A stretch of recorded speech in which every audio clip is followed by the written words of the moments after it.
अस्सलाम वालेकुम ख़वातीन हज़रात, मैं हूं आपका मेज़बान सुमैर। तो आज के नए प्रोग्राम में हम आपको खुशामदीद कहते हैं। दोस्तों, आज का प्रोग्राम पूरा देखने के लिए मैं आप लोगों से रिक्वेस्ट करता हूं कि आज का ये वीडियो पूरा देखिएगा और सोचिएगा, समझिएगा कि हम दुनिया में तरक्की याफ्ता ममालिक से कितने पीछे रह गए हैं। हमारे पड़ोसी मुल्क का एक ऐसा बिजनेसमैन जिसके बेटे की शादी पर अब मेहमान बनने जा रहे हैं दुनिया के अमीर तरीन और ताकतवर लोग, जिनसे मिलने के लिए न जाने लोग महीनों क्या सालों इंतजार करते हैं और वो अपॉइंटमेंट भी देते हैं तो सिर्फ 5 मिनट से ज्यादा की नहीं। और जिस सेलिब्रिटी के बेटे की शादी पर वो मेहमान बनने जा रहे हैं, ना तो वो कोई प्रोड्यूसर है, ना एक्टर है, ना डायरेक्टर है, लेकिन उसकी बेटी की शादी पर बॉलीवुड के वो बड़े बड़े स्टार जो कि अरब खरब पति है, यानी कि अमिताभ बच्चन, शाहरुख खान, आमिर खान, ऐश्वर्या राय, ऐसे बड़े बड़े स्टार उसकी बेटी की शादी पर वेटर बने हुए थे। जी, मैं बात करने जा रहा हूं भारत के अमीर तरीन उस शख्स के बारे में जिसे मुकेश अंबानी कहा जाता है। उसके बेटे की शादी पर दुनिया के वो अमीर तरीन और ताकतवर लोग आने वाले हैं जिनके बनाए हुए सोशल मीडिया वो प्लेटफॉर्म जिनसे दुनिया करोड़ों रुपया कमाती है, लेकिन पाकिस्तान में ना तो उनका ऑफिस है, ना वो बनाना चाहते हैं और वो अक्सर बैन रहते हैं। वो उनके बेटे की शादी पर मेहमान बनने जा रहे हैं। मुकेश अंबानी के बेटे की शादी पर ऐसा क्या होने जा रहा है और वो ऐसा क्या करने वाले हैं कि वो दुनिया को हैरान करने जा रहे हैं। लेकिन उससे पहले मैं जरा आपको ये बताना चाहता हूं कि जो इस वक्त भारत का अमीर तरीन शख्स मुकेश अंबानी है, आखिर वो यहां तक कैसे पहुंचा और उसने कितनी मेहनत की। ना तो उसका ताल्लुक इतने अमीर खानदान से था और ना ही वो पहले से अरब खरब पति था। वो किस तरह से मेहनत करके यहां तक पहुंचा और उसके साथ साथ मैं आपको बताऊंगा कि कौन कौन से ऐसे मेहमान आने वाले हैं जो आज तक शायद पाकिस्तान में नहीं आए। मुकेश अंबानी, जिनको प्यार से इंडिया में मोटा भाई भी कहा जाता है, और इनकी मालियत जानकर तो आप हैरान ही हो जाएंगे। वैसे तो इनको रिलायंस कंपनीज के ऑनर के तौर पर जाना जाता है, लेकिन ये कितना रुपया पैसा कमाते हैं इसके बारे में शायद आप सोच भी नहीं सकते। वैसे तो इनकी बहुत सारी और भी कंपनीज हैं, कहा जाता है ये तकरीबन 50 कंपनियों के मालिक हैं। लेकिन इंडिया में जो भी खरीदा जाए, कहा यह जाता है कि उसमें से कुछ ना कुछ हिस्सा प्रॉफिट का वो इनको जरूर जाता है। और ये अपनी कंपनी से तकरीबन पाकिस्तानी 500 करोड़ डेली का कमाते हैं। जिस मुकेश अंबानी ने बॉलीवुड के सबसे बड़े स्टार और अमीर तरीन स्टार्स को अपनी बेटी की शादी पर वेटर बनने पर मजबूर कर दिया, यानी कि अमिताभ बच्चन, शाहरुख खान, ऐश्वर्या राय, आमिर खान और न जाने किस किस को उन्होंने वेटर बनने पर मजबूर कर दिया।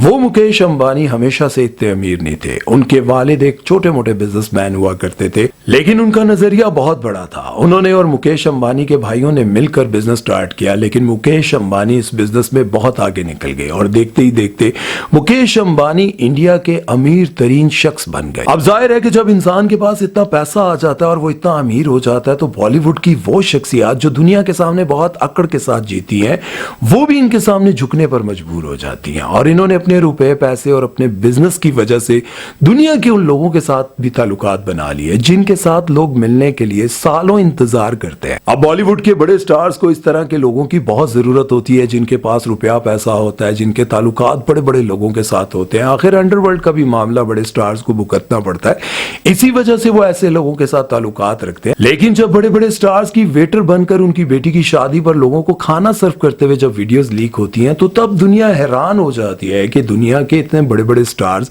जिनसे लोग मिलने के लिए तरसते हैं, वो मुकेश अंबानी को राजी करने के लिए उनकी बेटी की शादी पर इस कदर झुक जाएंगे, ऐसा कभी किसी ने नहीं सोचा था। और लोग ये समझते हैं कि इनकी ये वीडियोस किसी साजिश के तहत लीक हुई थी। तो मैं आपको बताता चलूं कि मुकेश अंबानी दुनिया को बताना चाहते थे कि देखो कि किस तरह से मैं बड़े बड़े स्टार्स को भी अपने लिए वेटर बनाकर रख सकता हूं। 5 साल पहले तकरीबन इनकी बेटी की शादी थी और अब 5 साल बाद इनके बेटे की शादी है। और इनके बेटे की शादी पर दुनिया के अमीर तरीन शख्स यानी कि बिल गेट्स और इसके अलावा फेसबुक और इंस्टाग्राम के मालिक मार्क ज़करबर्ग भी आएंगे और स्पेस और ट्विटर के मालिक भी इलॉन मस्क भी इनवाइटेड है। अब ये सब कुछ बताने का मकसद ये नहीं है कि मैं कोई इंडिया की आपके सामने तारीफें कर रहा हूं, लेकिन ये जरूर बताना चाहूंगा कि देखें, जहां पाकिस्तान में बड़ी बड़ी वो सोशल मीडिया एप्स जहां से दुनिया करोड़ों रुपया कमा रही है, आप ये बात जानकर हैरान होंगे, ट्विटर जो कि पाकिस्तान में आए दिन बंद कर दिया जाता है, उस पर दुनिया के वो लोग जो कि ट्विटर इस्तेमाल करते हैं वहां पर एक पोस्ट लगाकर हजारों डॉलर कमाते हैं। एक पोस्ट से वो हजारों डॉलर कमाते हैं और उसके बाद फेसबुक, जो कि पाकिस्तान में ऑफिशियली ना तो मोनेटाइज है और ना ही इससे पैसे कमाने की इजाजत है और ना ही पाकिस्तान में उसका कोई ऑफिस है। उसके मालिक मार्क जकरबर्ग भी उनके बेटे की शादी पर इनवाइटेड है। इससे ये बात साबित होती है कि मुकेश अंबानी से उनके कुछ तो ताल्लुकात जरूर हैं जिसकी वजह से उनको इनवाइट किया गया। लेकिन ये बात अफसोस की है कि पाकिस्तान में ना तो अभी तक उन्होंने कोई ऑफिस बनाया और ना ही ऑफिशियली मोनेटाइज करने की इजाजत है। और अगर आगे चलकर हम बात करें इलॉन मस्क की, जिसे दुनिया का अमीर तरीन और ताकतवर शख्स कहा जाता है, जिसके ऐसे प्लेटफॉर्म से लोग करोड़ों रुपया भी कमाते हैं और अपनी आवाज भी उठाते हैं। आपको पता है कि कोई भी ट्रेंड जो ट्विटर पर चल रहा होता है, यानी कि एक्स पर चल रहा होता है, ये बहुत बड़ी बात समझी जाती है कि ट्विटर पर ट्रेंड कर रहा है और वो ट्विटर आए दिन पाकिस्तान में बंद होता है, जिस पर एक पोस्ट लगाकर लोग हजारों डॉलर कमा लेते हैं। अफसोस की बात यह है कि इलॉन मस्क पाकिस्तान में आने का सोचना तो दूर, अब उसने ये धमकी दे दी है कि अगर पाकिस्तान में ऐसा ही रहा, मेरी ऐप को बार बार बंद कर दिया गया, तो अब मैं पाकिस्तान के लिए एक्स को बैन कर दूंगा। मतलब आप ट्विटर नामी चीज पाकिस्तान में देख ही नहीं पाएंगे। टिकटॉक जो कि पाकिस्तान में दर्जनों मर्तबा बैन हो चुकी है। आपको पता है जिस टिकटॉक को आप सारा दिन देखते रहते हैं, लोगों की वीडियोस देख देख कर अपना वक्त जाया करते हैं, उस टिकटॉक से लोग लाखों नहीं बल्कि करोड़ों रुपया कमाते हैं। मिस्टर पतलू, जिनके बारे में यह कहा जाता है वो टिकटॉक के बादशाह हैं और टिकटॉक से एक महीने का तकरीबन 1 अरब रुपया कमाते हैं। होश उड़ गए ना? सोच भी नहीं आप सकते कि टिकटॉक से 1 अरब रुपया वो कमाते हैं। अब ये तो आपकी चॉइस है कि आप सही रास्ते से कमाते हैं या फिर रॉन्ग। ये तो आपकी अपनी मर्जी है कि आप अच्छा कंटेंट बनाते हैं या बुरा, ये तो आप पर डिपेंड करता है। लेकिन टिकटॉक एक ऐसा प्लेटफॉर्म जरूर है जहां पर पाकिस्तान में ऑफिशियली अर्निंग करने की इजाजत नहीं है।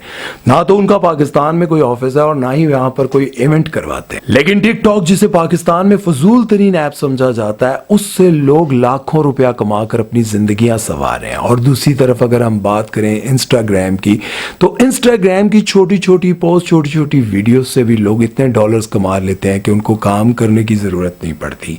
लेकिन पाकिस्तान में भी आपको पता है इंस्टाग्राम मोनेटाइज नहीं है और ये जितनी भी एप्स हैं इन सारी की सारी पर अगर बात की जाए तो इनमें से कोई भी पाकिस्तान में ऑफिशियली तौर पर मोनेटाइज नहीं है सिवाय यूट्यूब के। और आपको पता है यूट्यूब भी पाकिस्तान में बहुत सारे ममालिक में मोनेटाइज होने के बाद आया और यहां पर भी बड़ी देर के बाद उन्होंने मोनेटाइजेशन ऑन की। अब मैं ये सवाल करना चाहता हूं कि जहां पूरी दुनिया में इन प्लेटफॉर्म्स के ऑफिसेज भी हैं और उसके बाद इनमें काम करने वाली बड़ी पोस्टों पर इंडियंस हैं, तो पाकिस्तानी क्यों नहीं?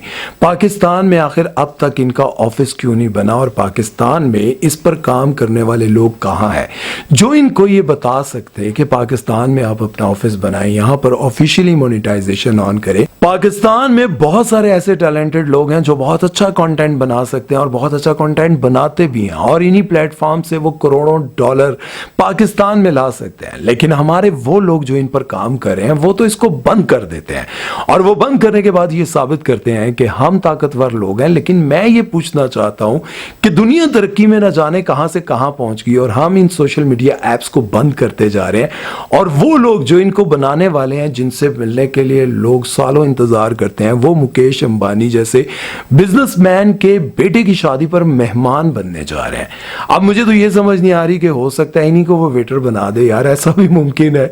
लेकिन पाकिस्तान में ये सब कुछ कब कैसे होगा? अभी तो आपको पता है इलॉन मस्क क्या नाम था यार, हाँ, इलॉन मस्क ने यह कहा है कि अब हो सकता है कि मैं ट्विटर को पाकिस्तान में बैन कर दूं या फिर जुर्माना आयद करूं कि मेरी ऐप को पाकिस्तान में बार बार क्यों बंद किया जा रहा है। अब ये आप लोगों ने फैसला करना है कि हम पाकिस्तानी कब तरक्की करेंगे, कैसे तरक्की करेंगे और कब हम इस बारे में बात करेंगे। देखें, आज एक आम से बिजनेसमैन का बेटा इतनी तरक्की कर गया है कि उसने दुनिया में इतना नाम बना लिया है कि इतने बड़े बड़े अमीर तरीन और ताकतवर लोग, ये ताकतवर लोग हैं जो चाहें वो करवा सकते हैं, जो चाहे कर सकते हैं, वो इनके मेहमान बनने जा रहे हैं। और मैं ये पूछना चाहता हूं कि इनमें से पाकिस्तान कौन आया और कब किसका मेहमान बना?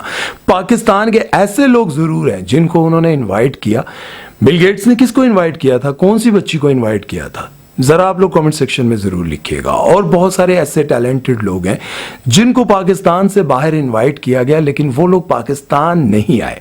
अब कैसे होगा? आप लोग मुझे कमेंट सेक्शन में अपनी राय जरूर दीजिएगा, और कौन कौन सा पाकिस्तानी अपने टैलेंट के बलबूते पर इन लोगों से मिलने के लिए बाहर गया, इन लोगों ने इनवाइट किया, वो भी आप लोगों ने कमेंट सेक्शन में जरूर लिखना है, ताकि हमारे नॉलेज में एक दूसरे के इजाफा हो सके। अपना बहुत सारा ख्याल रखिएगा, जहां कहीं मैं गलत बोलता हूं इग्नोर कर दिया करें। अपना ख्याल रखें, दुआ में याद रखें। सुमैर चौधरी को दीजिए इजाजत। अल्लाह हाफिज।